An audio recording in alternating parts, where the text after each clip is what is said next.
Africa का सबसे iconic landscape savanna.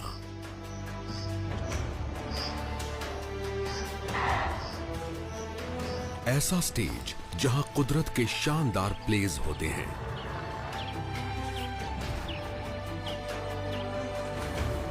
ये जगह बिग 5 के लिए जानी जाती है, पर यहां कुछ ऐसे जीव भी रहते हैं जिन्हें पहचानना हमारे लिए मुश्किल है। शिकारी से शिकार तक इकोसिस्टम का ऐसा साइकिल जहां छोटे से बड़े जीव तक एनर्जी फ्लो होती रहती है।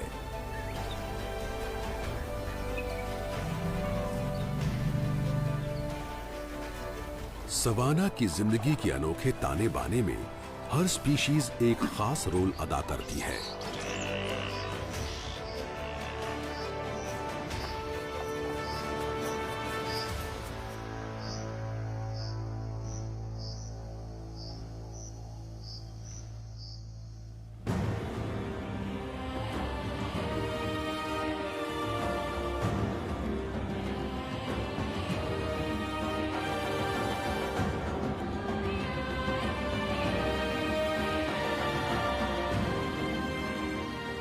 Wild life icons.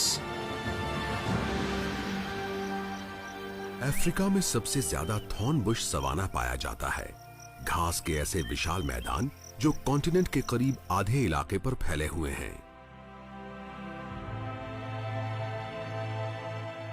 Savanna 3 crore square kilometre पर और 27 अफ्रीकन देशों पर फैला हुआ है।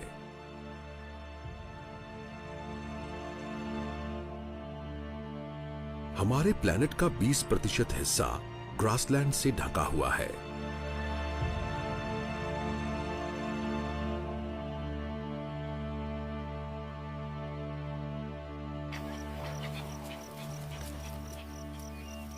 हैरानी की बात यह है कि सवाना में और कुछ नहीं बल्कि सीधी सादी घास ही उगती है। साउथ अफ्रीका के सवाना में घास की कई किस्में पाई जाती हैं। कई नाजुक पौधे जो पूरे इकोसिस्टम का पेट भरते हैं।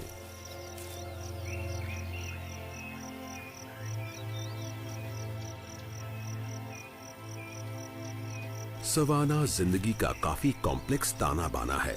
यहाँ फूड चेन के सबसे नीचे पौधे हैं और सबसे ऊपर हैं शिकारी। लाखों सालों से ये इलाका जिंदगी और मौत की कहानियों का गवाह बना है।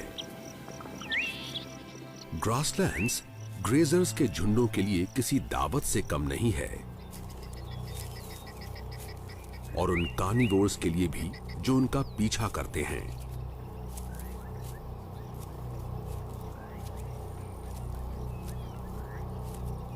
शेर सवाना के सबसे जबरदस्त शिकारी हैं।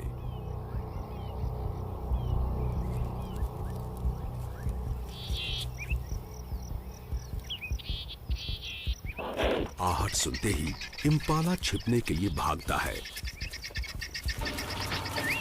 पर शेर छिपकर हमला करने में एक्सपर्ट है। शेरनी की साथी भी उसकी खुशी में शामिल है। ये मिलीजुली कामयाबी है। ज्यादातर शिकारों में इन्हें खाली हाथ ही लौटना पड़ता है। प्राइड शिकार को देखकर फूला नहीं समाया। इस शिकार से इनके पूरे परिवार का पेट भरेगा, जिसमें बढ़ते बच्चे भी शामिल हैं, और इससे कई दिनों तक इनकी भूख शांत हो जाएगी। ऐसे ही हादसों की वजह से सवाना के फूड चेन की एनर्जी आगे बढ़ती रहती है। हर्बीवोर्स पौधों को खाते हैं और कार्निवोर्स हर्बीवोर्स को खाते हैं, यानी एक तरह से वो भी पौधे खाते हैं। सवाना नाम सुनते ही हमारे दिमाग में घास के खुले मैदान का नजारा उभरता है। ऐसा इलाका जहां पेड़ नहीं होते, जैसे तंजानिया का मशहूर सेरेंगेटी, पर हर घास का मैदान ऐसा नहीं होता। सवाना में बहुत सी जगहों पर पेड़ होते हैं जो घास के साथ साथ उगते हैं। सवाना के लिए सबसे जरूरी है लाइट। यहाँ के पेड़ फैले हुए होने चाहिए ताकि पत्तियों की छाया घास पर ना पड़े।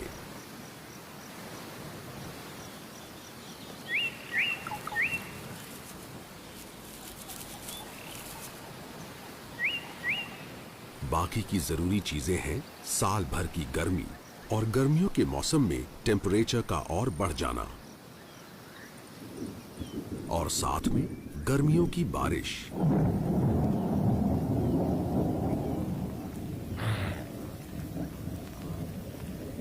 घास को फलने फूलने के लिए 50 सेंटीमीटर से ज्यादा बारिश की जरूरत होती है। और हां, हमें भूलना नहीं चाहिए कि जब जीव आकर सवाना की घास चरते हैं तो उसी चरने से नई घास को और उगने का मौका मिलता है।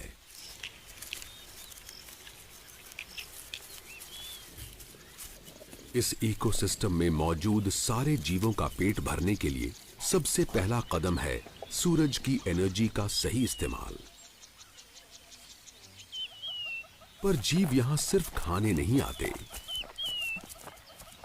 ये एक सेफ जगह भी है जहां जीवों को शेल्टर मिलता है।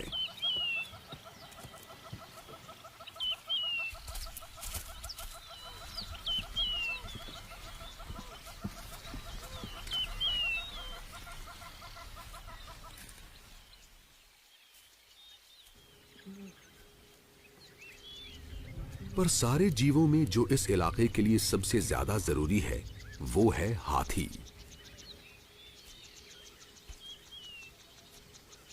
इनके खाने की आदतों से ये इलाका घास का खुला मैदान बना रहता है, नहीं तो बहुत जल्दी ये जंगल बन जाता। हाथी करीबी रिश्तेदारों का झुंड बनाकर रहते हैं और उन सब की मुखिया भी फीमेल ही होती है। वो इस इलाके का चप्पा चप्पा जानती है और खाने की सबसे जरूरी जगहों को भी पहचानती है।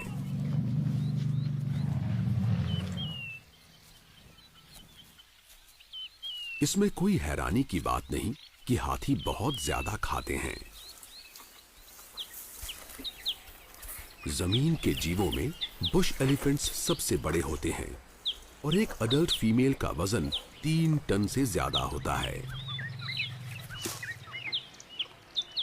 उसके पूरे शरीर को एनर्जी देने के लिए उसके वजन का 5% यानी रोज 150 किलो की घास और पेड़ पौधों की जरूरत होती है।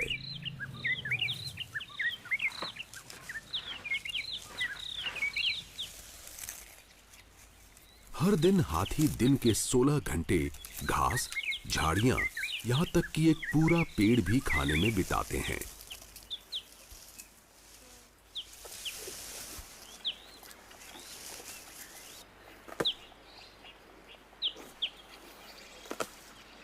ऐसा लगता है कि झुंड जहां से गुजरता है वहां अपने पीछे बर्बादी का नजारा छोड़ जाता है।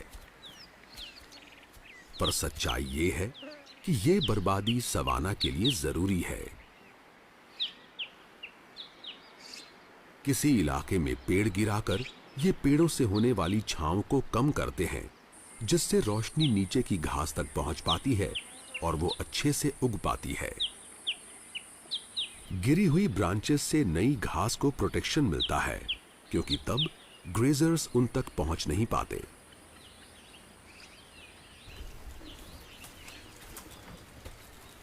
इस तरह नई घास उगती है और हैरानी की बात यह है कि बर्बाद हुए पेड़ों का भी फायदा होता है।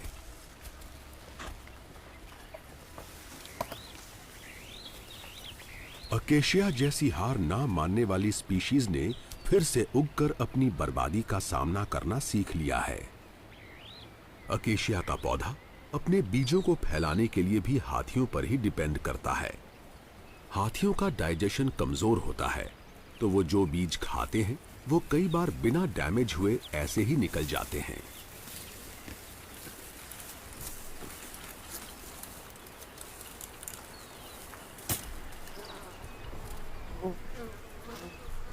इनका डंग मिनरल से भरा होता है, जो अकेशिया बीजों के उगने के लिए परफेक्ट खाद का काम करता है।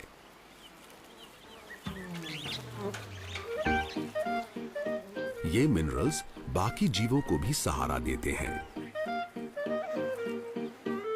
डंग बीटल्स उसे खाते हैं और डंग बॉल्स को धक्का देकर दूर ले जाते हैं ताकि उससे घोंसला बना सकें, जो उनके लार्वे के खाने की तरह काम आएगा। ये कामकाजी बीटल्स आसपास की मिट्टी को फर्टिलाइज करते हैं और बीजों को भी फैला देते हैं और यही बीज नए इलाकों में उगते हैं। तो हाथी जो पौधे खाते हैं उन्हें उनके ही खाद से न्यूट्रिशन भी मिलता है और जीवन की एक दूसरे से जुड़ी कड़ियां आगे बढ़ती जाती हैं। एक बार परिवार का पेट भर जाए तो हेड फीमेल इन्हें खाने के लिए नए इलाकों में ले जाती है। इस इलाके को नया बनाने के लिए हाथी बहुत जरूरी होते हैं और फिर ये अलग अलग तरह के जीवों का घर बनता है। दुनिया में सबसे ज्यादा एंटीलोप अफ्रीका में ही पाए जाते हैं, जिसमें से ज्यादातर सवाना में रहते हैं। ब्लू विल्डरबीस्ट के बड़े हर्ड्स यहाँ इकट्ठा होते हैं और फास्फोरस और नाइट्रोजन से भरपूर घास चरते हैं। घास के खत्म हो जाने पर मजबूरी में विल्डरबीस्ट को आगे बढ़ना ही होगा। नए इलाकों की तलाश में कई बार ये दूसरे जीवों के झुंडों के साथ हो लेते हैं। शिकारियों से बचने के लिए विल्डरबीस्ट ग्रुप बनाकर रहते हैं और कई बार ये ज़ीब्रा जैसे ग्रेजर्स के साथ रहना पसंद करते हैं। हैरानी की बात यह है कि खाने की अलग अलग आदतें होने की वजह से इन स्पीशीज के बीच खाने को लेकर कोई मनमुटाव नहीं होता।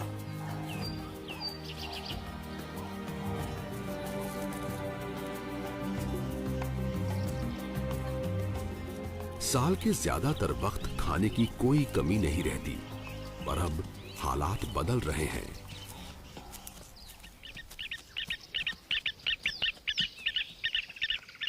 सूखे का अंत हो रहा है, जो सवाना में बहुत ही मुश्किल वक्त होता है। कई महीनों से बारिश नहीं हुई है और भूखे ग्रेजर्स ने घास को पूरी तरह से चर डाला है, पर घास खत्म नहीं हुई है। अगर बारिश आ गई तो ये फिर से उग जाएगी, पर अब बची है पचने में मुश्किल सूखी सख्त घास। साल के इस वक्त ग्रेजर्स को खाने की कमी महसूस होती है, पर हैरानी की बात है कि इस मुश्किल वक्त में भी इनका खाने को लेकर आपस में कोई झगड़ा नहीं होता। सवाना की जिंदगी का राज है मिल बांटकर खाना, पर मुकाबले की वजह तो कुछ और ही है। मेटिंग सीजन की शुरुआत हो रही है। जीव एक दूसरे को आंक रहे हैं कि कौन उनका दुश्मन या साथी बनने लायक है।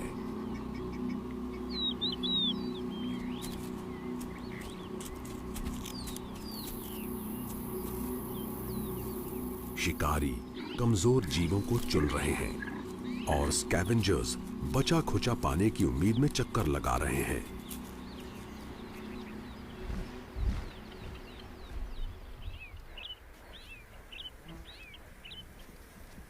शेर हमेशा अपने अगले शिकार की तलाश करते रहते हैं। इनके झुंड को प्राइड कहा जाता है, जिसमें करीबी रिश्तेदार फीमेल्स और इलाके का सबसे ताकतवर शेर शामिल होता है। यह सच है कि शेर एक खतरनाक शिकारी है, पर असल में वो अपना ज्यादातर वक्त सोकर बिताते हैं। ज्यादातर यानी दिन के 20 घंटे। प्राइड का सारा काम रात के वक्त होता है, जब इनकी नाइट विजन इन्हें आसानी से शिकार करने में मदद करती है। आंख के नीचे की रिफ्लेक्टिव स्ट्रिप की वजह से शेर कम रोशनी में भी अच्छे से देख पाते हैं।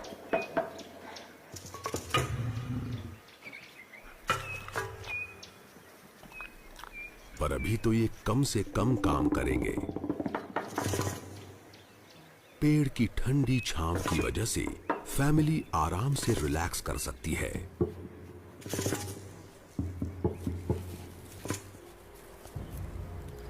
पर यह आराम ज्यादा देर के लिए नहीं है। सवाना के कार्निवोर्स में बहुत तगड़ा मुकाबला होता है। ये सब मांस खाते हैं और शिकार करना बहुत मुश्किल होता है।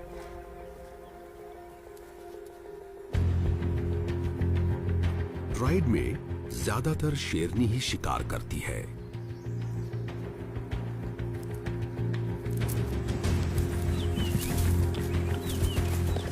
सब मिलकर शिकार करें, फिर भी कोई गारंटी नहीं कि शिकार करने में सफल हो जाएंगे।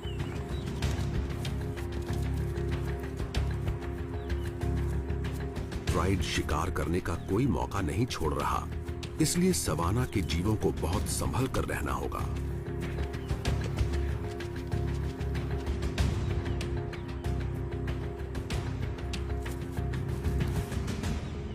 पर राइनो को डरने की जरूरत नहीं है। सवाना के कई ग्रेजर्स की तरह ये भी घास के एक्सपर्ट हैं। इनके पास इंसाइजर्स नहीं हैं, तो ये छोटी घास खाने के लिए अपने ताकतवर फ्लैट लिप्स का इस्तेमाल करते हैं और अपने विशाल मोलर्स से उसे चबाते हैं।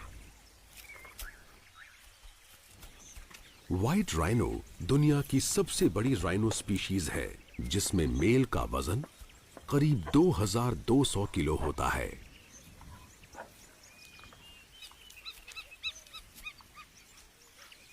फीमेल के साथ इसका 6 महीने का बच्चा भी है। पर मेल के पास होने से इन्हें काफी खतरा है। बच्चों वाली मां ज्यादा झगड़ा मोल नहीं लेती, और अगर एक मेल ने किसी फीमेल को साथी के तौर पर चुन लिया तो वो बीच में आने वाले किसी को भी नहीं छोड़ता, फिर चाहे वो छोटे बच्चे ही क्यों ना हो। अजीब बात है कि मां ने अपने बच्चे को विशाल मेल के पास जाने की इजाजत दे दी। ये अपने नुकीले सींग से एक ही झटके में बच्चे का काम तमाम कर सकता है।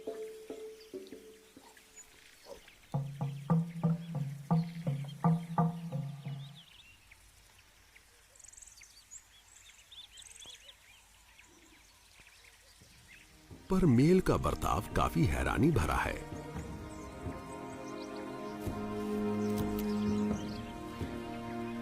इसे छोटे बच्चे का अपने पास आना अच्छा लगा और इसने खेल ही खेल में उसे धक्का भी दिया।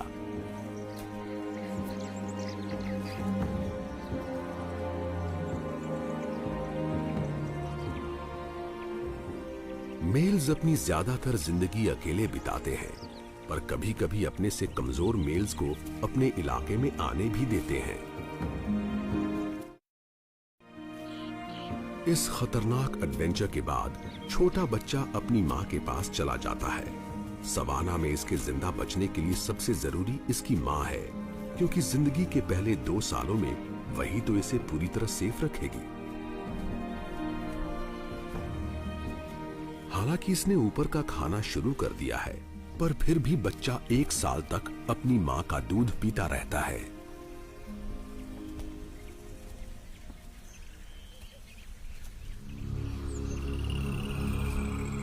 चूंकि ये बड़े, मोटी चमड़ी वाले और हथियारों से लैस जीव होते हैं, इसलिए एक अडल्ट राइनो का कोई नेचुरल शिकारी नहीं होता। पर कभी-कभी बच्चे शेरों का शिकार बन जाते हैं। राइनोज की विजन कमजोर होती है, तो वो दूर मौजूद खतरे को भांपने के लिए अपने तेज कान और सेंस ऑफ स्मेल पर डिपेंड करते हैं।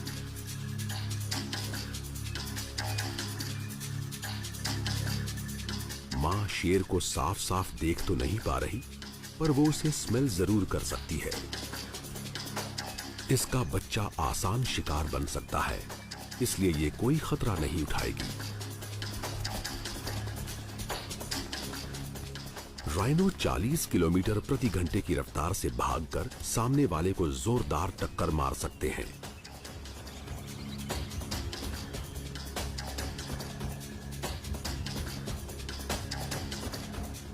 एक बड़ा मेल लायन भी फीमेल राइनो की ताकत के आगे कुछ नहीं है। आखिरकार बच्चा अपनी मां के साथ और मां की प्रोटेक्टिव इंस्टिंक्ट्स की वजह से आराम से दूध पी सकता है। शेर का एक पसंदीदा शिकार है बफलो। छोटे बच्चे बहुत ही आसान निशाना होते हैं। बच्चे तो बच्चे, बड़े भी इनका शिकार बन जाते हैं। खुद को प्रोटेक्ट करने के लिए बफलो बड़े झुंड बनाकर रहते हैं। ये मेल्स और फीमेल्स की हर वक्त बदलने वाली कॉम्प्लेक्स सोसाइटीज होती हैं।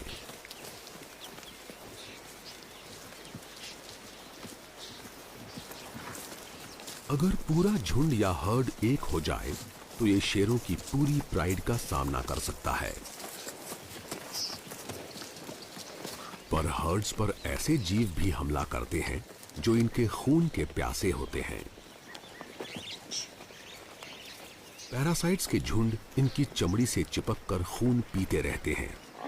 इनके तेज नुकीले सींग इन कीड़ों के डंक से इन्हें नहीं बचा सकते।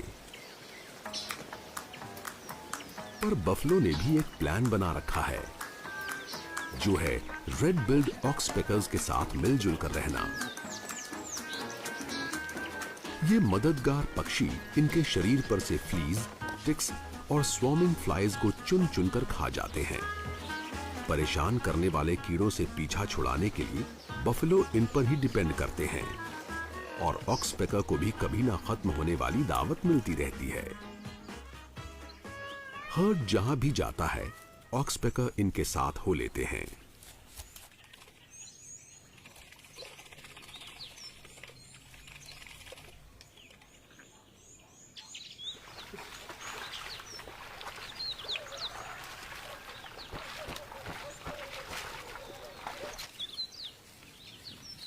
झुंड बनाकर रहने के अपने फायदे भी हैं और नुकसान भी।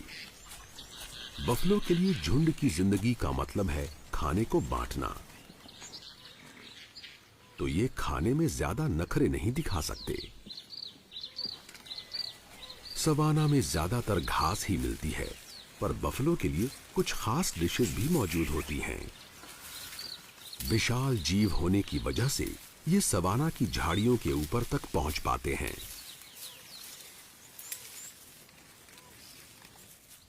सवाना का एक और एक्सपर्ट है दुनिया का सबसे बड़ा एंटीलोप, ईलैंड। मेल्स इंसान जितने लंबे होते हैं, यानी कंधे से नापा जाए तो इनकी लंबाई 5.2 फुट होती है, पर ये किसी इंसान से 10 गुना ज्यादा भारी होते हैं। बफलो की तरह ईलैंड भी घास और पत्तियां दोनों खाते हैं, और जो अवेलेबल होता है उसके मुताबिक ये डाइट बदल लेते हैं।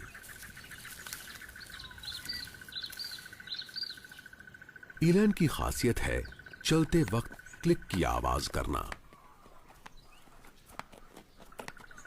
ये उसकी ताकत का सिग्नल है। मेल जितना बड़ा होगा, उसकी क्लिकिंग की आवाज उतनी जोरदार होगी।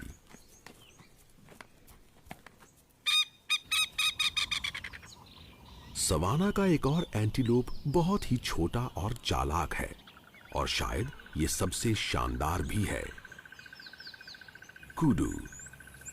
ये छिपकर रहना पसंद करते हैं और कभी कभार ही खुले में दिखाई देते हैं।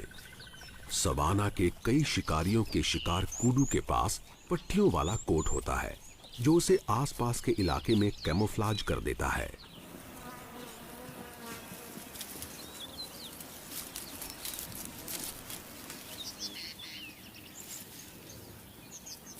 सारे रूमिनेंट जीवों की तरह इस फीमेल को भी अपने खाने को च्यू करना ही होगा।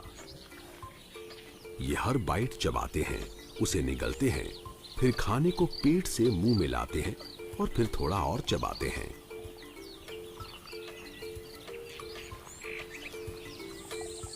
दूसरी बार चबाते वक्त जीव के पेट के बैक्टीरिया पत्तियों में मौजूद सेलुलोज को ब्रेक करते हैं।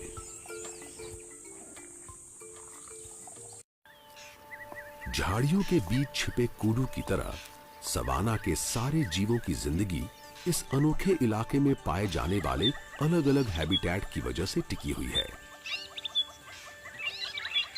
सवाना दुनिया के सबसे रिच बायोम्स में से एक है। इसमें मौजूद हैं अनोखे पेड़ पौधे। कुछ इलाकों में तो पौधों की 5000 से ज्यादा स्पीशीज देखने को मिलती हैं। सवाना में पेड़ों की कई किस्में पाई जाती हैं, जिसमें एक है ताकतवर अकेशिया। सिर्फ सवाना में पाई जाने वाली इस स्पीशीज को ना सिर्फ हाथी खाते हैं, बल्कि ये एक और मशहूर आइकन का पसंदीदा खाना है। हम बात कर रहे हैं दुनिया के सबसे लंबे जीव जिराफ की।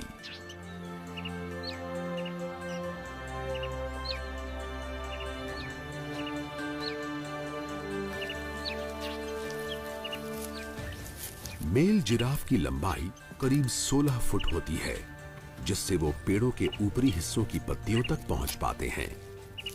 लंबी टांगों की वजह से जिराफ का चलने का अंदाज बहुत अजीबोगरीब होता है। अपने बड़े डिनर प्लेट साइज्ड हूव्स की वजह से गिरने से बचने के लिए इनकी एक तरफ की दोनों टांगे एक साथ आगे बढ़ती हैं। कम एक्सेलरेशन होने के बावजूद 55 किलोमीटर प्रति घंटे की स्पीड से दौड़कर ये शेरों को पीछे छोड़ सकते हैं।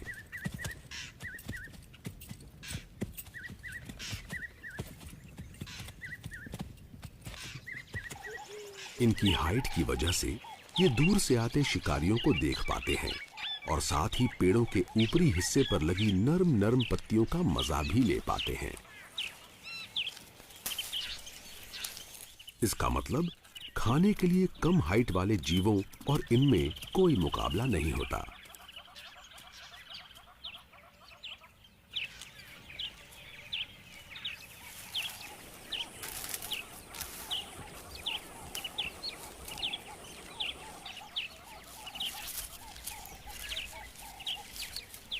इन्हें फायदा सिर्फ अपनी लंबी गर्दन से ही नहीं मिलता। इनके पास एक फ्लेक्सिबल 45 सेंटीमीटर लंबी जबान है, जो उनकी पहुंच को और बढ़ा देती है। अकेशिया के कांटे भी इन्हें रोक नहीं पाते। फिर भी पेड़ पूरी तरह से जिराफ की दया पर नहीं होते। अकेशिया बहुत ही अमेजिंग तरीके से अपनी रक्षा करना जानता है।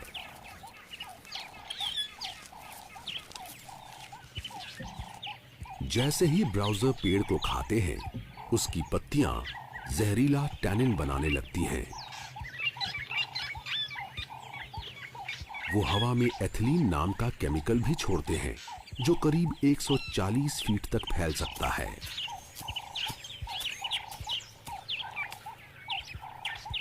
साइंटिस्ट्स ने यह पता लगा लिया है कि अकेशिया जिराफ से एक कदम आगे रहते हैं।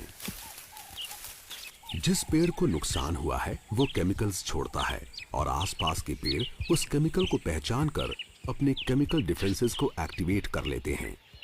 कुछ ही मिनटों में इलाके के सारे पेड़ जहरीले हो जाते हैं। ये एक तरह की चेतावनी है जो पौधों को भूखे जीवों से बचाने के लिए इवॉल्व हुई है। पर पौधों का जहर सबसे ज्यादा बर्बादी करने वाले ग्रेजर्स के लिए काफी नहीं होता। फीमेल हेड और उसका परिवार पास के पेड़ों को खाने में लगा हुआ है। हाथी अपने खाने में टैनिन, लेटेक्स और हाइड्रोजन साइनाइड के हाई लेवल्स को सहन कर सकते हैं। ये सिर्फ इसलिए मुमकिन हुआ क्योंकि ये मौसम के हिसाब से अपना खाना बदल लेते हैं और बारिश के बाद फिर से घास पर लौट आते हैं। सवाना की फूड चेन में हर जीव ने अपनी जगह के हिसाब से बदलाव लाए हैं। ये है कुदरत का अपना रिसाइकलिंग सिस्टम, जहां बर्बादी का मकसद है नई जिंदगी को जन्म देना।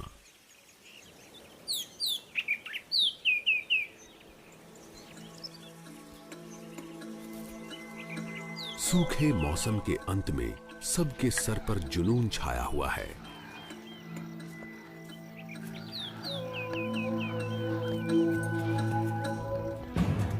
मेटिंग की तैयारी में विल्डबीस्ट ने पूरे इलाके को बांट लिया है।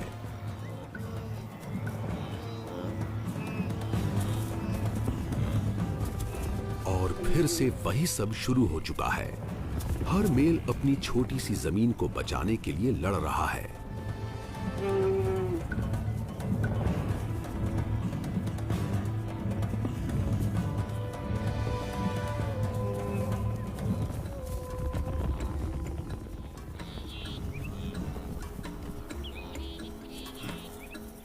अगर ये अपने इलाके को बचा सका और अपनी फीमेल्स को सेफ रख सका तो इसे मेटिंग करने का मौका मिलेगा। बफलो के झुंड में भी अपनी पोजीशन के लिए झगड़ा हो रहा है। मेल और फीमेल दोनों को सींग होते हैं, पर सिर्फ मेल्स के सर पर भारी भरकम सींग होते हैं, जिसे बॉस कहते हैं। ये सींग या हॉर्न्स हथियार की तरह होते हैं और सामने से हुए वार से खुद को प्रोटेक्ट करने के भी काम आते हैं। किसी मेल को फीमेल का दिल जीतने और किसी बच्चे का बाप बनने में 8 साल लग सकते हैं। मेल ज़ीब्रास पर भी जुनून छाया हुआ है। अपने विरोधियों को हराकर ही मेल अपनी फीमेल्स पर काबू कर सकता है।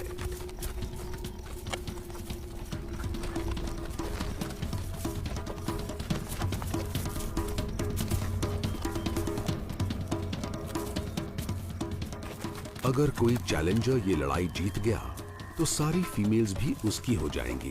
दांव पर इतना कुछ लगा है कि कोई भी मेल पीछे हटने को तैयार ही नहीं है।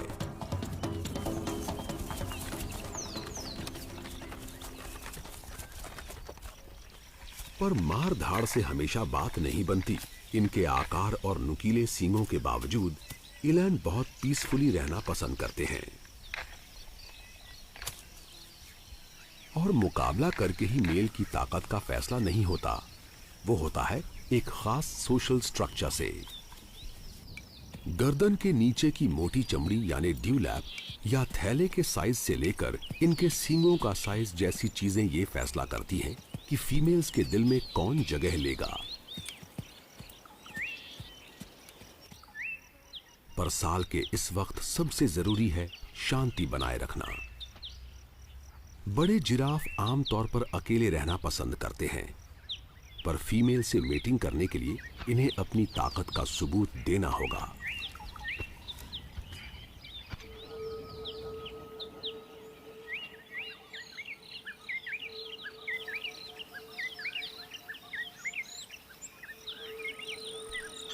ये फैसला करने के लिए कि ज्यादा ताकतवर कौन है, इनके बीच होगा एक नेकिंग कॉन्टेस्ट।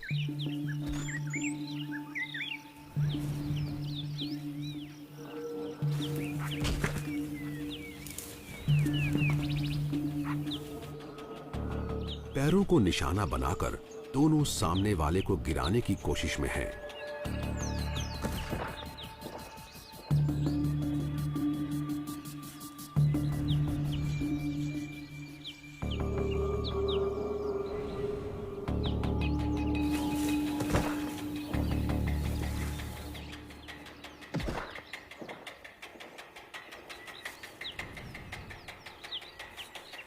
मेल की लंबी ताकतवर फ्लेक्सिबल गर्दन से जुड़ा 30 किलो का सर किसी बड़े हार्ड बॉल जैसा है और उसके छोटे टफ सींग किसी को भी घायल कर सकते हैं।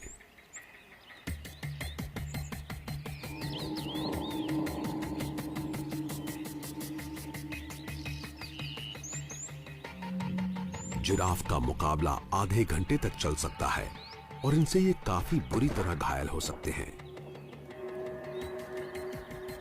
कभी-कभी इनके जबड़े और गर्दन टूट जाते हैं, पर इन झगड़ों में कभी-कभार ही किसी की मौत होती है। लगता है हमें अपना विनर मिल गया है।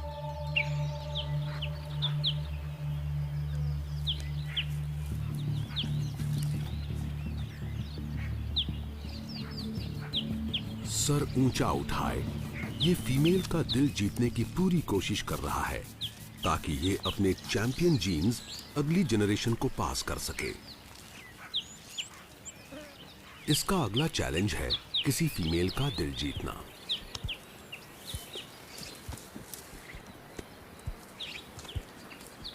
मेल जिराफ जैसे जैसे बड़े होते जाते हैं, उनका रंग गहरा होता जाता है।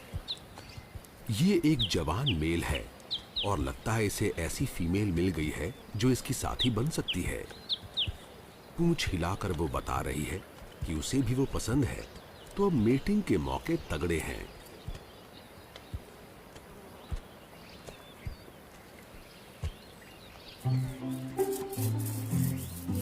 इसमें कोई इत्तेफाक नहीं कि सवाना के सारे जीव ब्रीडिंग के लिए यही वक्त चुनते हैं। कई स्पीशीज के लिए नई जनरेशन के पैदा होने और बारिश के शुरू होने का एक ही वक्त होता है। आने वाली बारिश से सवाना हरी हरी घास से भर जाएगा, वो खाना जो आने वाले नन्हे मेहमानों की भूख शांत करेगा। शिकारी जीव साल भर ब्रीड करते हैं ताकि वो ऐसे वक्त अपने बच्चों को पाल सकें जब किसी चीज की कोई कमी नहीं होती। शेरों के ज्यादातर बच्चे तभी होते हैं जब आसपास शिकार की कमी नहीं होती।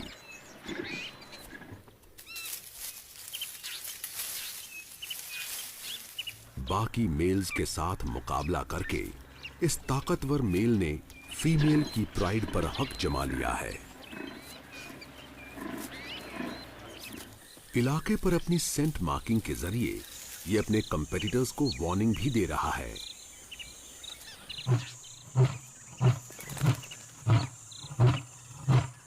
कई दिनों से इसका दिल एक फीमेल पर आया हुआ है।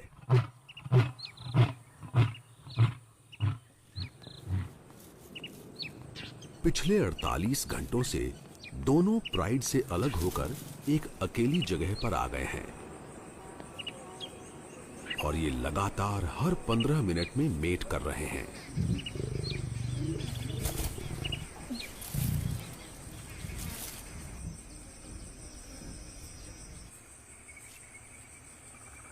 शेर बहुत जल्दी और दिन और रात भर में 40 बार तक मेट करते हैं ताकि फीमेल प्रेग्नेंट हो ही जाए।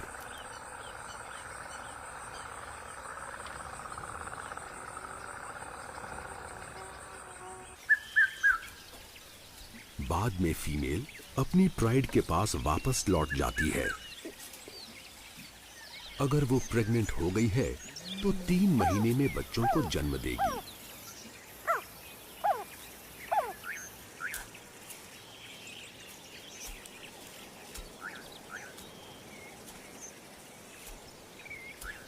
कई फीमेल्स के तो बच्चे हो चुके हैं और उन पेटुओं को पालना थकाने वाला काम है।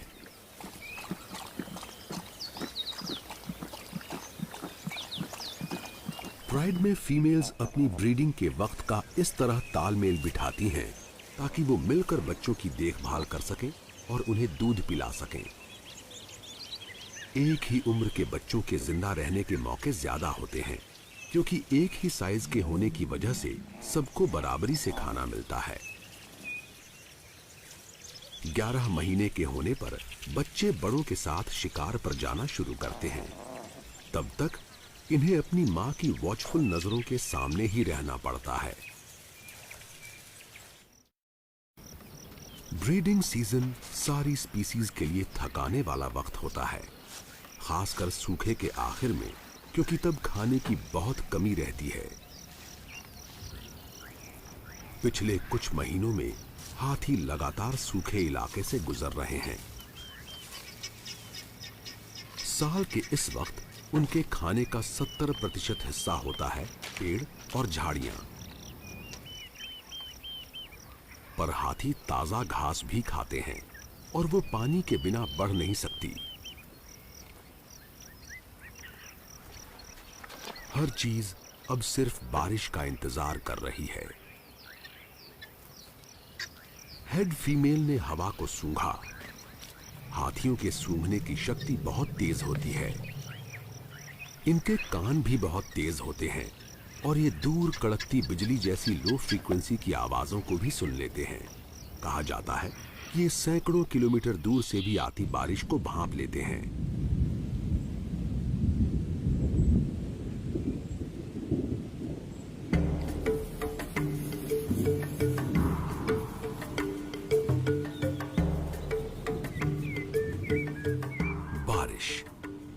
ये सवाना के लिए एक एसेंशियल इंग्रेडिएंट है।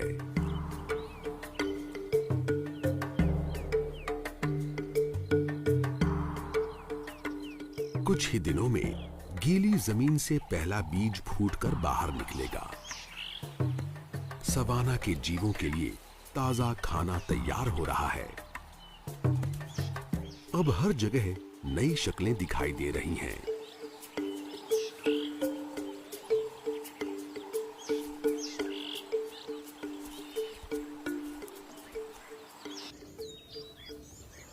खुले इलाके में फीमेल ब्लेसबॉक एंटीलोप्स ने बच्चों को जन्म देना शुरू कर दिया है।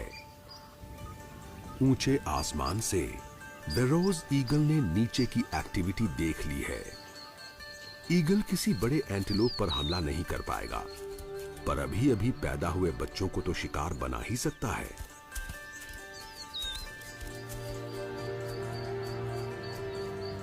ईगल को हमला करने की जरूरत ही नहीं पड़ी, उसे वहीं फेंका हुआ आफ्टर बर्थ मिल गया और ये उसके लिए परफेक्ट खाना है।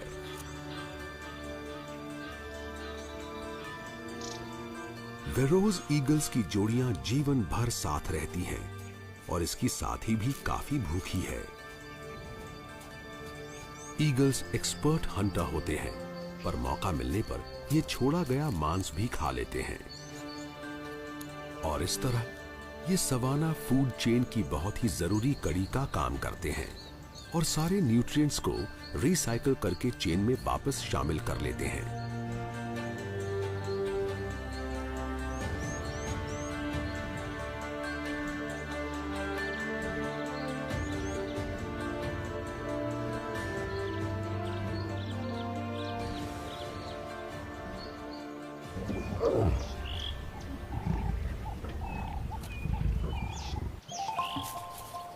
शेरों की प्राइड में कुछ नए चेहरे दिख रहे हैं। एक फीमेल अपने 6 हफ्तों के बच्चों के साथ लौटी है। अभी तक ये बच्चे अपनी मां के साथ अकेले डेन के अंदर थे, पर अब ये अपने पूरे परिवार से मिलने के लिए तैयार हैं।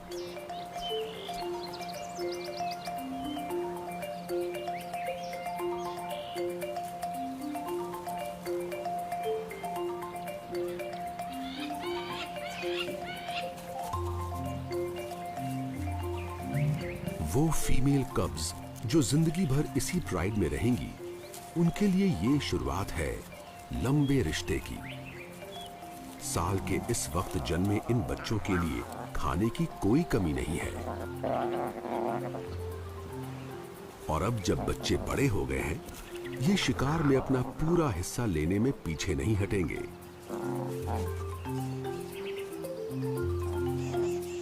कुछ वक्त में मां बच्चों को शिकार करना सिखाएगी और ये भी कि सबसे ताकतवर शिकारी कैसे बना जाता है, पर अभी तो ये आजादी से खेल सकते हैं, घूम फिर सकते हैं।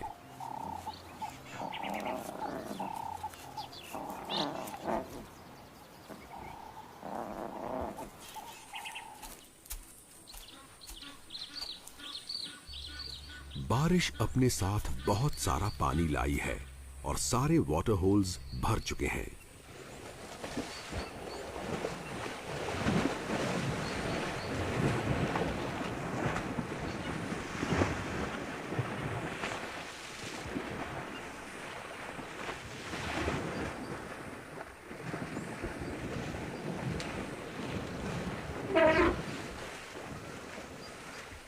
हाथियों को गीला होना बहुत अच्छा लगता है।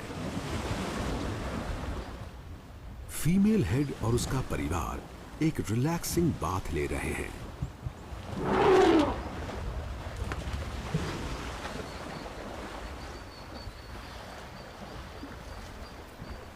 हाथी सूखे के दौरान भी पीने का पानी ढूंढने में एक्सपर्ट होते हैं और अगर ऐसी गहरी वाटर बॉडी मिल जाए जिसमें कूदा जा सके तो मजा आ जाता है।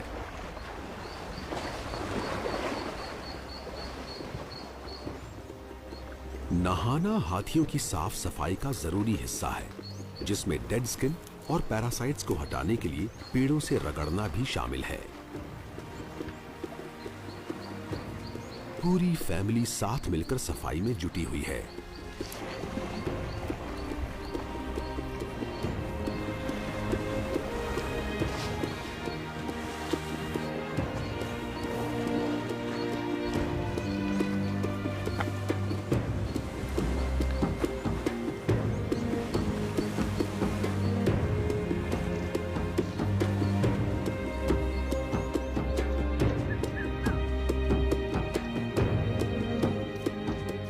सवाना अफ्रीका के जंगलों के बीचों बीच है।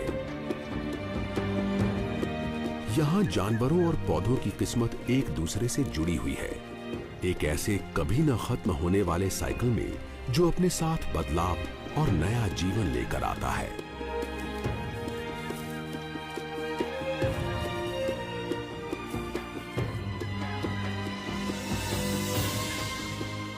हरा भरा हो चुका इलाका